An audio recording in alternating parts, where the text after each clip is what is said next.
ओला दुष्काळ जाहीर करण्याच्या मागणीसाठी किसान अधिकार अभियानसह महाविकास आघाडीची जिल्हाधिकारी कार्यालयावर धडक। ओला दुष्काळ जाहीर करण्याच्या मागणीसाठी किसान अधिकार अभियानसह महाविकास आघाडीच्या वतीनं दिनांक 30 जुलै रोजी दुपारी 1 वाजताच्या सुमारास वर्ध्यातील महात्मा गांधी पुतळ्याजवळ निदर्शने करत जिल्हाधिकारी कार्यालयावर धडक देत निवेदन देण्यात आलं। ओला दुष्काळ जाहीर करून शेतकऱ्यांना हेक्टरी 25,000ची आर्थिक मदत द्या, सरसकट कर्जमाफी करा अशा शेतकऱ्यांच्या विविध मागण्यांसाठी आंदोलन करण्यात आलं व तसेच जोरदार घोषणाबाजी करण्यात आली। तसेच किसान अधिकार अभियान सह महाविकास आघाडीचे जिल्हाधिकाऱ्यांना निवेदन देण्यात आलं। यावेळी किसान अभियानाचे पदाधिकारी, कार्यकर्ते व काँग्रेस नेत्यांसह शेकडो शेतकरी उपस्थित होते।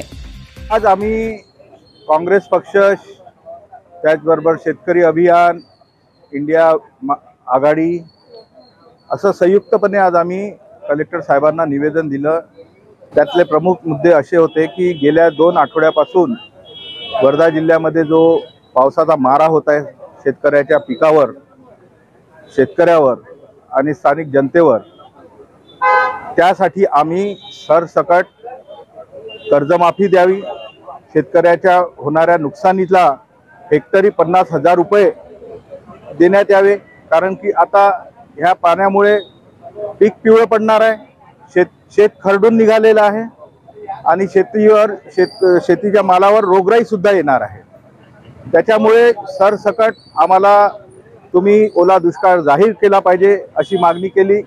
त्याचबाबत पीक विम्याची सुद्धा ज्या काही त्रुटी आहेत त्या अविनाश भाऊ काकडे यांनी कलेक्टरांना सांगितल्या, त्या त्रुट्या पूर्ण करायला सांगितल्या। काही कृषी अधिकारी शेतकऱ्यांमध्ये जे गैरसमज पसरवित आहे की 20% जर आता भेटलं तर नंतरचा तुम्हाला काही भेटणार नाही, हा जो गैरसमज कृषी अधिकारी पसरवत होते तो सुद्धा आम्ही त्यांना दूर करायला लावलेला आहे।